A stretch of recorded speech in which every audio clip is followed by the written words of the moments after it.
Ya, saya saat ini sedang berada di daerah Sampung, yaitu tepatnya di kaki Gunung Lawu ya. Sementara ini saya didampingi oleh salah satu budayawan dari Magetan, yaitu Bapak Raden Basuki Rekso Samudro, yang saat ini sedang mendampingi saya untuk langsung melihat lokasi dengan apa yang dinamakan Prasasti Sampung. Kita ke sana.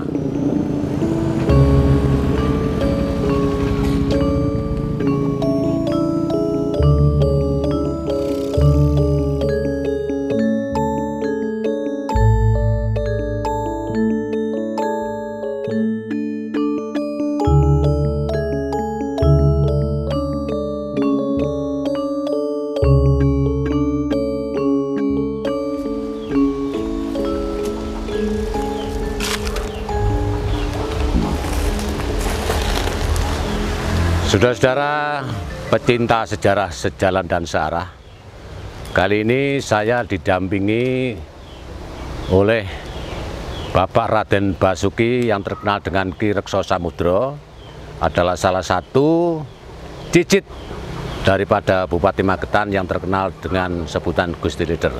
Dan kali ini saya sudah berada di situs yang disebut situs ini adalah situs Sampung. Karena sampai saat ini situs ini tidak bisa diberikan nama situs apa, dan ada tulisan-tulisan prasasti yang lebih berorientasi kepada huruf-huruf Dewa Negari. Jadi untuk kesulitan prasasti ini untuk dibaca sangatlah sulit karena kami tidak punya kamusnya. Ya, jadi kalau Dewa-Dewa Negari, Pranegari ini biasanya kamus ini disimpan di Leiden di negeri Belanda. Ya. Jadi seperti itu ya Pak Bas ya kira-kira ya. Jadi Prasasti Sampung ini memang oleh orang oleh orang budayawan di daerah Magetan ini, karena ini tidak ada penyebutan angka prasasti dan sebagainya, maka kita sederhanakan saja dengan Prasasti Sampung yang berbentuk secara wujud ya. Ini berbentuk lingga dan yoni.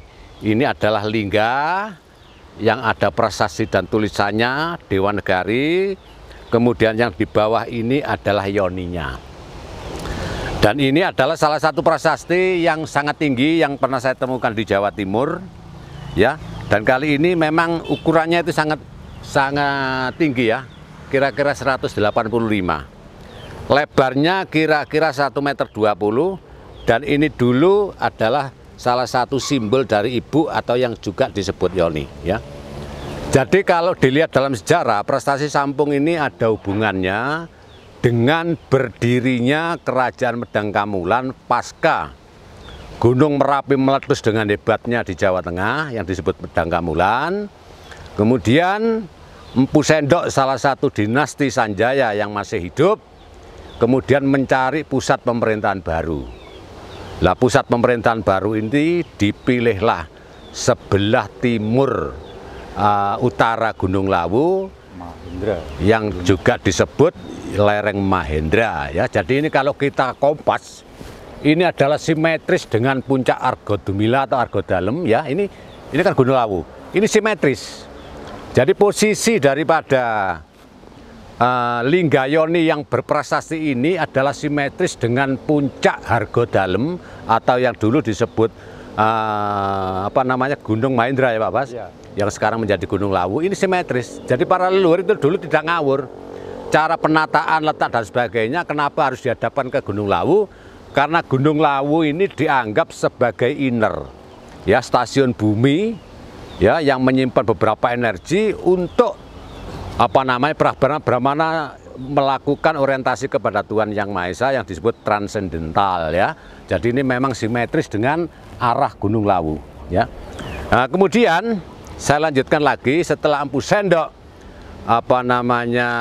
mencari sebuah lokasi untuk dijadikan pusat kerajaan baru, kemudian dipilihlah Desa Sampung ini yang masuk Kecamatan Sidoarjo ya. Ini kemudian Dalam prasasti ini karena saya sulit untuk membacanya, saya juga tidak bisa menerjemahkan secara akurat. Jadi hanya bisa melihat salah satu sisi dalam bentuk yang ada hubungannya dengan Sendang Kamal atau Sendang Kamulan yang ada di Mauspati, kemudian Candi Dewi Sri dengan angka tahun 903 ya, yang ada di Simbatan ikut Kecamatan Utoronadi, kemudian Candi Sadon yang ada di Desa Panekan. Jadi sesuai dengan batunya itu memang sejaman. Antara batu yang ada di daerah Candi Sadon dengan batu yang ada di daerah Simbatan itu mempunyai angka tahun sekitar abad ke-9 sampai 10. Ya. Jadi di sini Empu Sendok mengambil suatu pusat pemerintahan di sini ini karena di lereng Gunung Lawu di Gunung Mahendra itu adalah lereng yang sangat subur dengan tanaman padi Gemah Ripah Loh Jinawi, sehingga untuk menjadikan suatu pusat pemerintahan itu tidak rugi. Ya. Kemudian setelah di sini beberapa tahun ya, Sendang Kamal terus pusat-pusat percandiannya sudah dibangun, prasastinya sudah dibangun. Lah ini kemudian Empu Barada itu mengusulkan. Empu Barada itu adalah empu yang hidup pada zaman Prabu Erlangga. Ya, Empu Barada itu adalah salah satu bagawanta, seorang begawan yang beragama Siwa Buddha, yang juga ahli astronomi, yang juga ahli dalam bidang pemerintahan strategi, spiritual dan sebagainya. Kemudian dipilihlah Gunung Mahendra sebagai pusat daripada perpindahan Medang Kamulan yang nantinya akan menjadi Medang Kahuripan. Ya. Jadi di sini sesuai dengan apa yang sudah diinformasikan oleh Bapak Raden Basuki, sebagaimana nanti akan saya lihat di tengah-tengah desa kampung itu, kabarnya itu ada sebuah umpak ya, umpak bekas istana yang lebarnya itu 1 meter berapa Pak? Berapa lebarnya itu? 90-an. 90 ya, dengan ya apa namanya dari batu andesit, dan nanti setelah ini kita akan ke sana.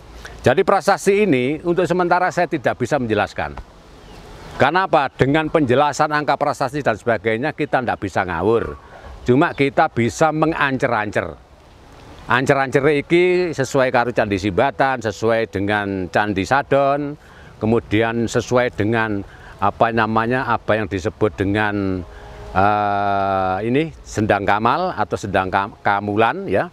Itu namanya batunya itu sama. Jadi ada kesesuaian zaman.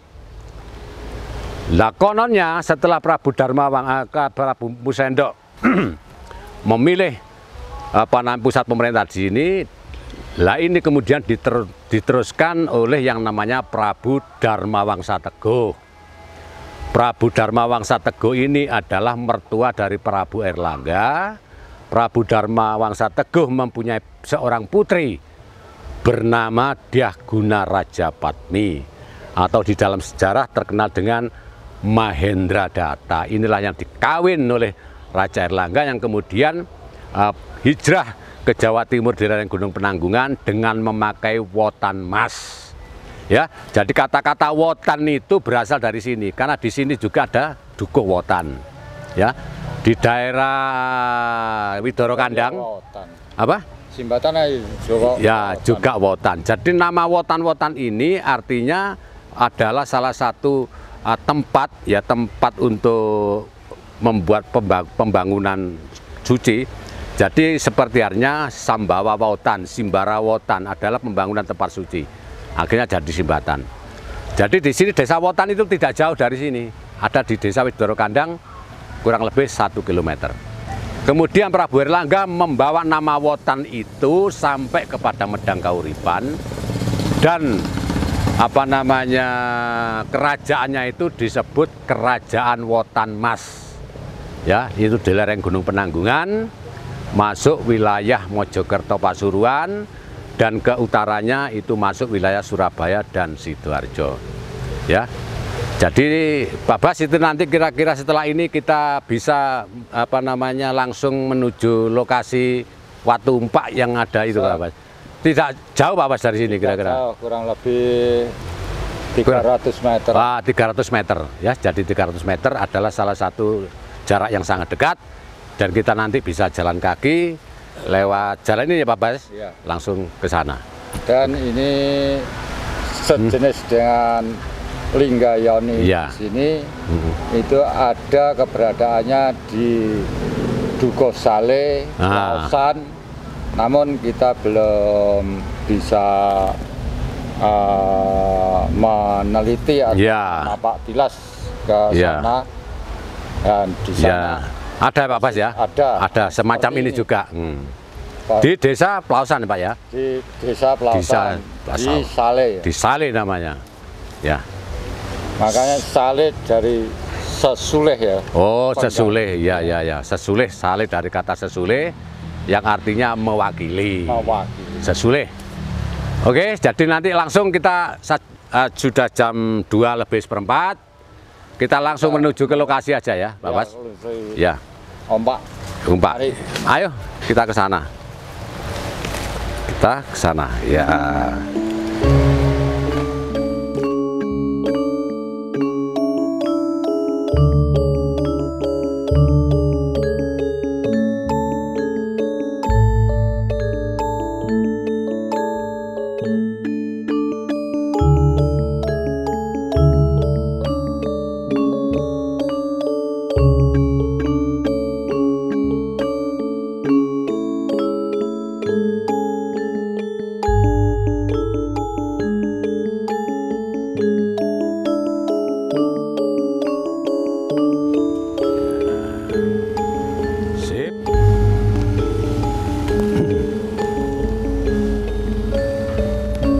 Ini ya Pak Bas, batu yang Pak Bas yang tadi ya.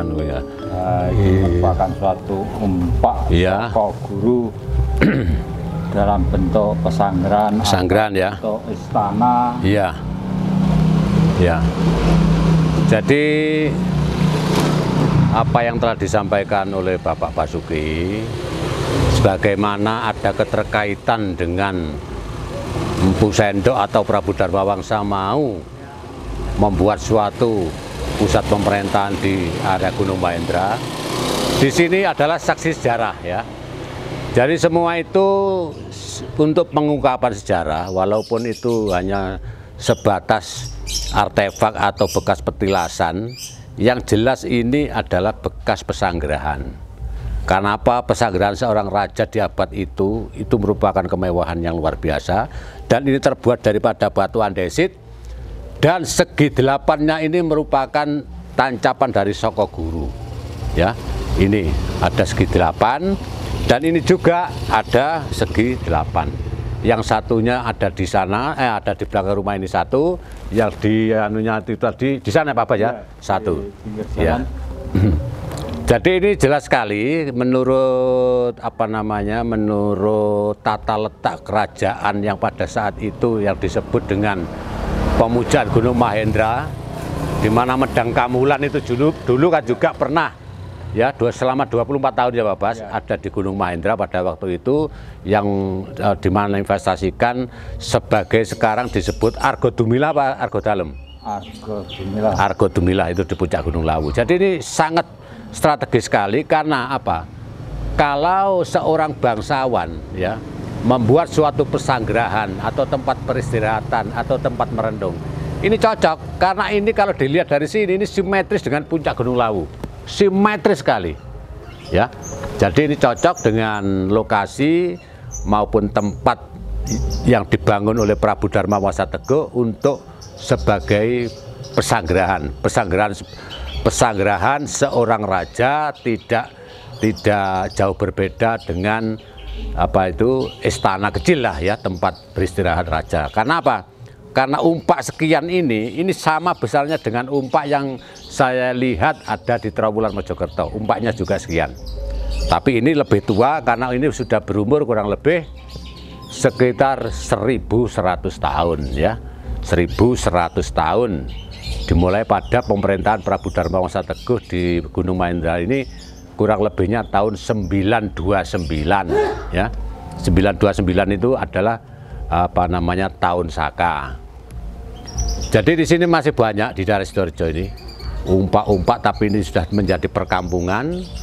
Untuk mengevakuasi ini memerlukan biaya yang mahal. Jadi jelas tidak bisa karena ini sudah menjadi suatu perkampungan makmur Gemah Ripaloh Jinawi, dan hanya peninggalan-peninggalan empat ya Bapak ya, 4 umpak ini, di mana orang di Desa Sampung ini menyebut tetap sebagai watu umpak ya. Saya kira cukup sekian apa yang sudah diberitahukan Pak Basuki kepada saya tentang situs-situs di daerah Magetan, di mana situs-situs ini masih belum banyak yang mengetahui, karena Pak Bas ini sendiri juga cicit daripada Bupati Magetan, jadi saya bisa ditunjukkan sesuai dengan rencana untuk program sejarah, sejalan dan searah. Terima kasih, sampai jumpa.